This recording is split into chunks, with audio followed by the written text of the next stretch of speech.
how to clean and refinish your valves. So this is motorcycle valves. We're going to finish them, we're going to lap them, we're going to make sure they're nice and seated so we don't get any leakages and we get good compression in the engine. And we are using a compression tool here. It actually wasn't that bad. It was quite cheap, and for what it does, I was like, you know what, I'll just use this. I've seen a few videos of people using like socket sense and all sorts of things to work this out and get it done. So that okay, but I'd rather have the right tool to use it. It was quite dry, so I give it a bit of GT85 lubricant, so the screw worked nicely. And I flipped over one of the lower springs, or what you would use to take the valves out, just to give me a nice firm surface to use on the bottom. So this compression tool works very nicely. It's basically a G clamp, you can call it, and it compresses the spring to allow you to get the top tappets out. So the main reason we're doing this is we had got good compression, but I wanted to think, you know what, I've got the engine apart, I might as well get this section out because I'm putting new gaskets in and everything anyway. So I might as well have a look at this. I'm pleased I did do that because there was quite a lot of carbon buildup in the exhaust side, and that did definitely need cleaning out.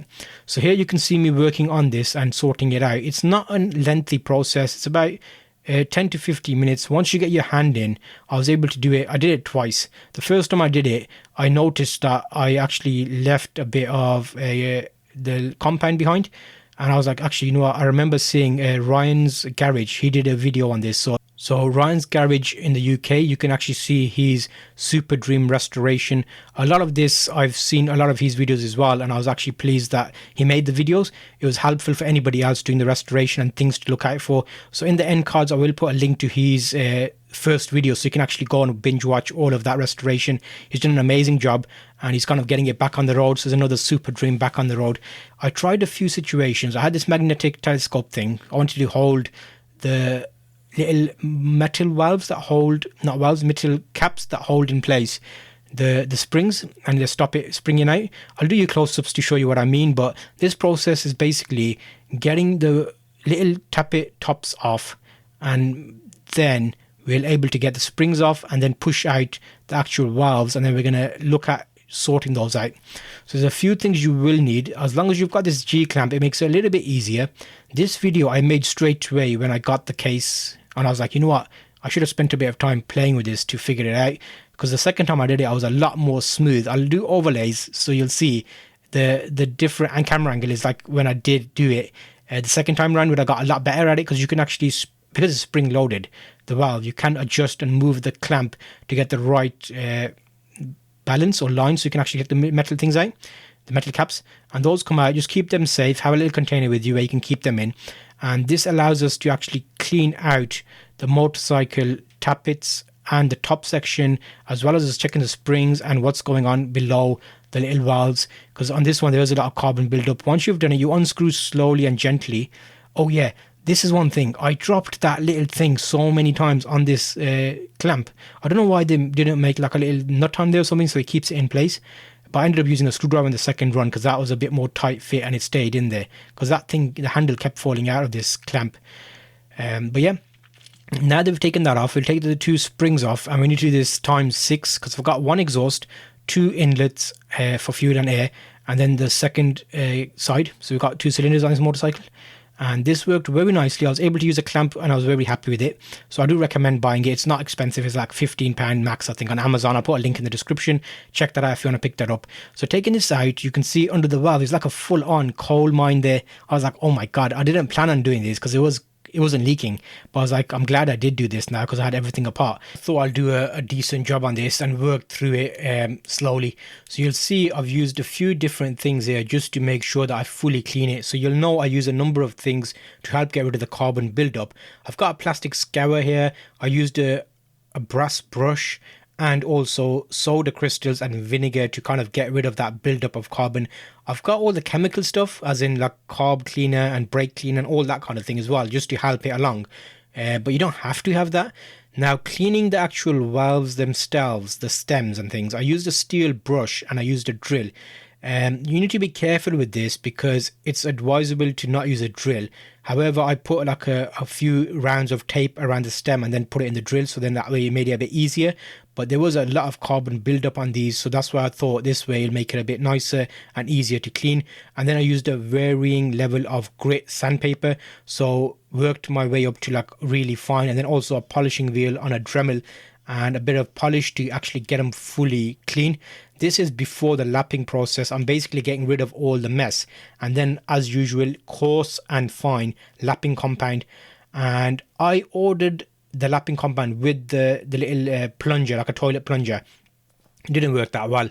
It wouldn't stick as well. I tried rubbing alcohol just to make sure it sticks and keeping them clean, but in the end I ended up using my hands on the other side, slowly working it, and it wasn't in a rush anyway, so I was just working through and working on the coarse side. So you can, well, you can't hear them here, I muted it because I had the music on in the background. What I ended up doing is I cleaned each one individually, use a bit of oil while you're turning them, so when they go down, when I say oil, as in when you push the stem down, where that stem actually touches the inner circle, that's where I put the oil, and the upper section was where the lapping compound was, the grit. So it actually started coarse, and then I worked through those, and then cleaned them with the carb cleaner, and then used some compressed air to get rid of all that messy residue and things. So you want them nice and clean once you've done the lapping process. There's probably going to be other professional ways out there of doing it, but this is the way I found easier for me. People use drills with the little plunger on the top. They use that little stem which you use like when you make a fire in like a campfire, that kind of situation. But this worked well for me, and I was able to lap them, and there was no leakage of air, which I tested with water on top. And I also did a change. So obviously I'm doing all the foot gasket changes, so I took all the old little caps off and replaced those as well. And once I took them off, I was able to put the new ones in and then rejoin them back up with the compression spring. I used a bit of engine oil. So in the motorcycle, you know, the motorcycle engine oil, that's what's in that little green canister that I'm using, just to keep everything lubricated. And it works quite nicely. You can take the old ones off and join the new caps in. It's part of the gasket set if you buy the full set. And the new ones simply just push on, so you can put them on and push them on with your fingers, and it clicks into place. So that works quite nicely, and it's easy to replace them with the new ones. So keep an eye on that. And working through these, getting the compression tool. This is like something you do need to get, I think, because the springs on these are quite stiff, and there's double springs as well. I've seen a few people do these with sockets and mole grips and all sorts, but I didn't want to damage the engine.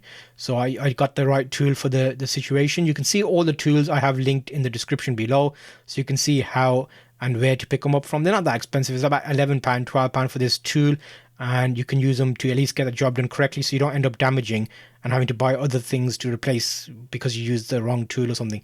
I did use a screwdriver in the top because they gave you like a little bar that kept falling out of it, so that was an excellent.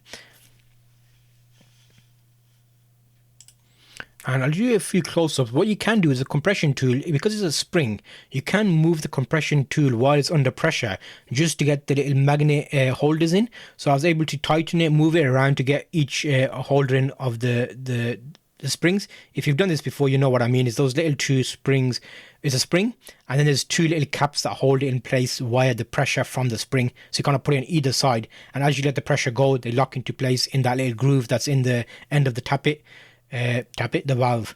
So it's interesting. Some people say use grease. I used engine oil, as in motorcycle engine oil, with a couple of drops. It kept it in place, and as I lifted out, I had a little tool with a point that kind of just kept them in position, and then it just locked into place. So this is slowly getting to a point now. We've done a number of the essential works. We will be looking at the lower section. I might do the sump as well and take that apart and service it maybe. Depends how well it works out, because I think the engine lower section is quite clean looking at it. But overall it worked quite nicely. The valves have been put in. A good way to test them is put a bit of oil in there, and you're going to blow through and see if there's any bubbles. And that way you can actually see if there's any leakages. So I was quite happy there wasn't any bubbles, and we had a good seal, so that did mean we can move on to the next step. So you'll see how I'm doing that here. I'm just putting a bit of water in, keeping it level, and going along that and giving it a nice blow. And there was no bubbles. I gave it quite a bit of pressure. If you got a compressed air, you can use like a few of those to see how that works, and then just clean them up and then you're ready for the next job, either putting it back together or working on honing and looking at pistons, which we've already looked at doing. I've got some compressed air just to get rid of all of that water, and I did apply a bit of lubricant like WD-40 as I did these to avoid things rusting while they're sitting there while I'm working on these. If you're enjoying this series, make sure to subscribe so you actually get notifications directly to your phone each time I load a new episode. I've got loads of videos planned for this bike when we get it back on the road, so it'd be good to have you along on the journey with me. Take care, and I'll see you on the next video right here.